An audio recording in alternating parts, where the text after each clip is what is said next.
السلام عليكم، اهلا بيكم في اس بالانجليزي، البرنامج اللي بيتكلم عن الدوري السعودي باللغه الانجليزيه. احنا اول برنامج في الشرق الاوسط وفي تاريخ الدوري السعودي اللي يتكلم عن الدوري السعودي باللغه الانجليزيه. معايا النهارده الزميل والصديق مات منهن. مات, welcome to the show again. كيف حالك؟ Second episode. So today we have a lot of topics to talk about. Let's begin with Al-Ittihad and sacking of Slaven Bilic. What do you think about it? I think it was inevitable, wasn't it? If you look at his results, he came in September. Since September, they've just been about, I think, 16th pretty much consistently since then. Big amount of money spent in January. Yeah. Guys like Guy Rodriguez, no goals. Prijovic, no goals, one red card. Even Siko Sanogo, the guy I get it from the young boys, And he's been substituted a few times as well. So I think he just really hasn't settled on a proper team. Guys like Villanueva. Always loved him. He scored one goal this season. He's not got anywhere near out of him what Sierra, who we'll come on to soon, got out of him. I think Bilic has been also.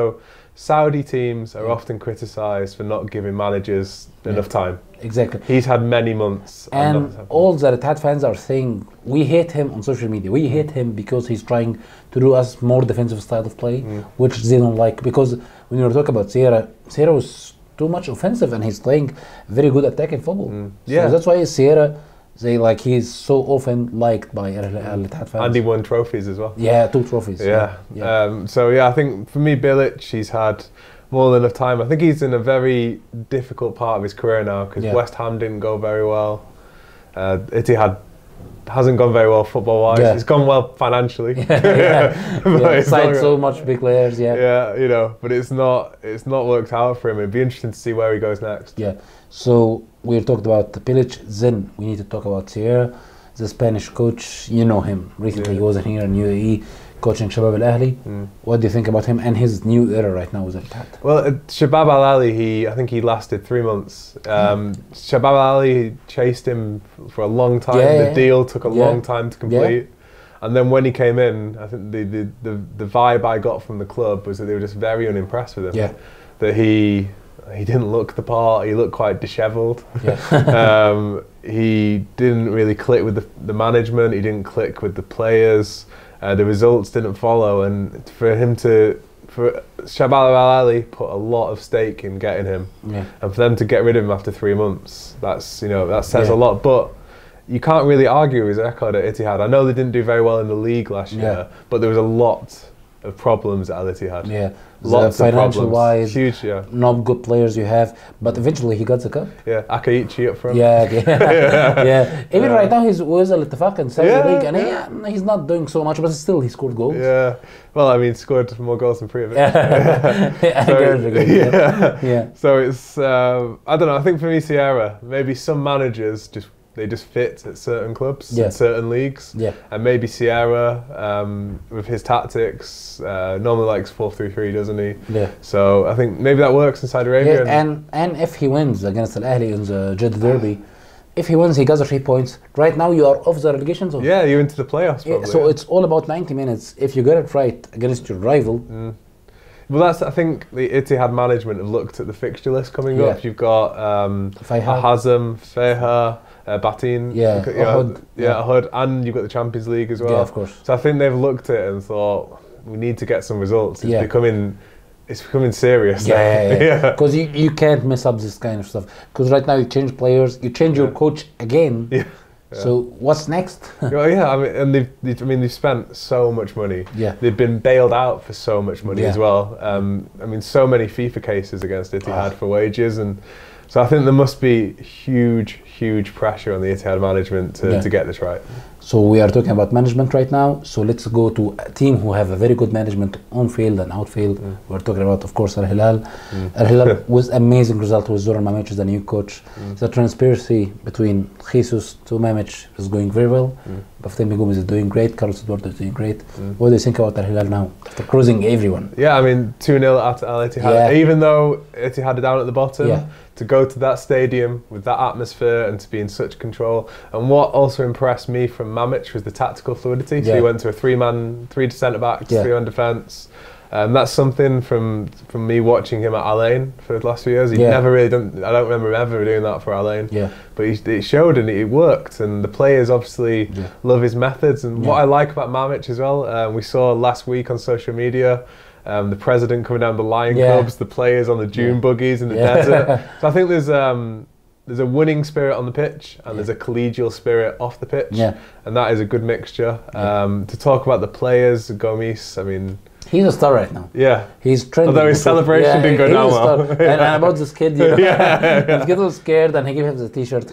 Like, it went viral. Exactly. All over the world, not Middle East only. Oh yeah, every newspaper Guardian, in the world. Standard, everyone. Yeah, Bild in Germany, everyone is doing for it. Yeah.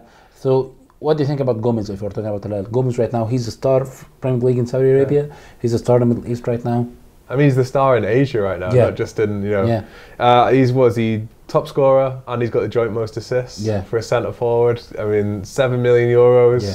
And also, again, to go back to it, if you look at the social media last week, he was at the centre of everything. So he is an incredibly popular guy amongst the players, and he's setting a brilliant example. And if you're looking to buy 30-something foreign footballers as an Asian team, you don't want them just to perform on the pitch. You want them to set an example off it. And Gomis has just been a perfect signing so far. And Champions League starts soon, so that's when the real test begins. We need to see him in Champions League, how he can perform with الهلال and with Mamic.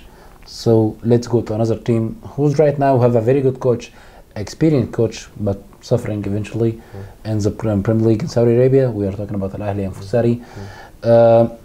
Lose again, against Al-Fatah. Terrible game, to be honest. Terrible goals. Terrible goals. Same player scoring 2 goals, especially the last goal. Remember, when we were watching this goal, I was telling you, this defense, what these guys are doing. Like Mohamed Al-Mashhad, he's easily doing tricks, doing whatever he wants in the game, and he's scoring goals. He just no challenge. I think it was Al-Fatih and Adelan. And the Brazilian guy, Diverson or something like this. I think it's Adelan, something from Valencia. Just no challenge. Absolutely from 2 players, and they just let him to. That was so late on in the match, and to let someone just walk through the team and score, and that's worrying because Fossati has been brought in because of his defensive, his reputation as defensive coach. As 3 players and and like if you look at the goals they've conceded, penalties, lots of headers, corner kicks, like a deflection. They were lucky with the deflection. But right now they have a new message of conceding goals inside the field. I don't think it helps as well playing. So Diaz is a midfielder, isn't he? You're playing him. I guess he wants him to be the sweeper, the playmaking sweeper from deep. Exactly, but he can't defend.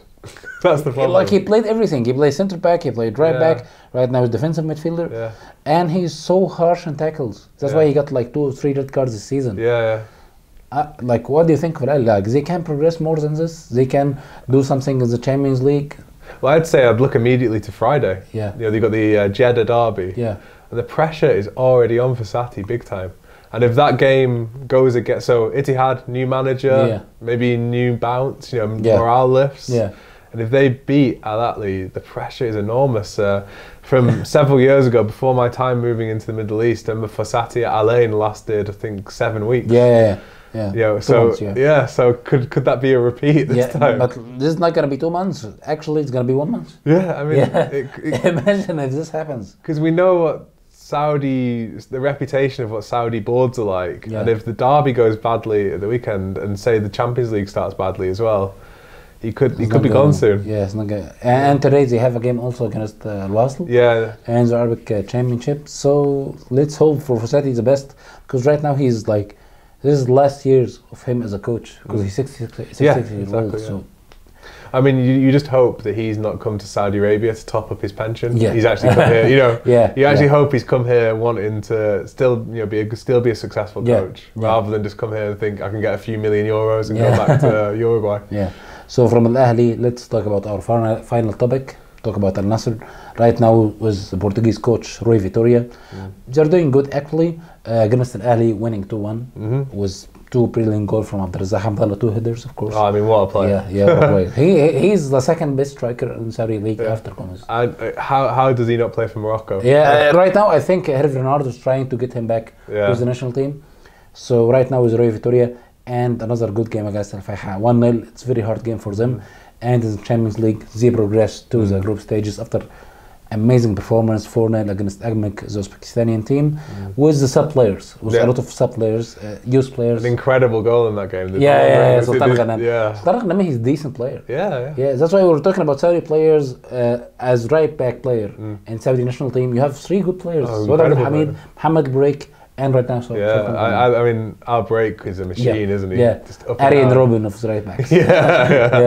But yeah, to get back to Al Nassr, I think for me the most interesting part of the game came on the 78th minute when we saw Ahmed Musa. He obviously has been injuries, bad form, a family bereavement, then disagreements with Nassr about his comeback. So I mean, remember the airport when he joined and saw thousands and thousands of fans. And the reality has been different so far. But let's hope that maybe a bit of time away, he can come back as a real force. And his record at the moment, I think it's 1 goal in 9 or 10 for Nassr. That is nowhere near good enough for a guy like him. Exactly. So let's see how he gets on. I mean, what's interesting as well is Hamdallah, he has basically just started scoring so many goals recently. Now, will Musa make him even better, or will he make Musa better, or will they disrupt each other? So that's a challenge for Rui Vitória. Exactly. And I think Ahmed Musa, he needs to score in a very important game for Nasr. Like if they're playing against الهلال in the league, because this game will define who will win Saudi Premier League. Because right now there's a 6-point difference. And if الهلال wins, it's going to be 9 points. Gone. Halas. But if Nasr wins in this game, you never know. There's a chance. And if Ahmed Musa scored like 2 good goals or a hat-trick against الهلال in a Nasr playground, it's going to be a good push for him. I think we've seen Nassr as well. I know he didn't play the weekend, but Maicon playing in the Champions League. He's doing good. Exactly. He's just he's a really solid player. Like he's not going to be a world-class player, but he's a solid defender.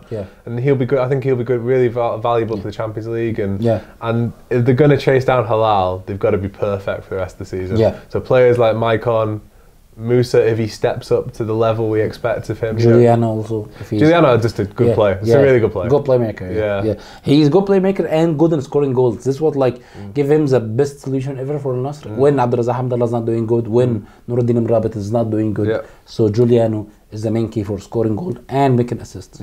That's why I like very much Juliano. Oh, he's a great player. If you look at his record at all his clubs recently. Fenerbahce, Zenit. He was amazing in Zenit. That's why he went to the Brazilian national squad. Exactly. Where I think which coach? Donga maybe chose him? Potentially, Or Mendes maybe? But let's see what Al-Nasr will do with Ahmed Musa returning again. And like you say as well, like as much as we were praising Halal earlier, it'd be great if we had a proper title race. Exactly. So hopefully Nassr can kick up a gear. So it's gonna be not David versus Goliath, not like Goliath versus Goliath, with blue Goliath versus yellow. Good point. Thank you, Matt. Amazing episode as usual. Thank you so much. Anytime. مع السلامة. يا سلام. شكرا لكم متابعينا. حلقة ممتازة كالعادة من SBL بالإنجليزي. شاركونا بالتعليقات بتاعتكم تحت. ايه رأيكم في المواضيع اللي اتكلمنا عنها، وقولوا لنا لو في مواضيع تانية عايزين نتكلم عنها في SBL. تابعونا دايما على سبورت 360. شكرا لكم.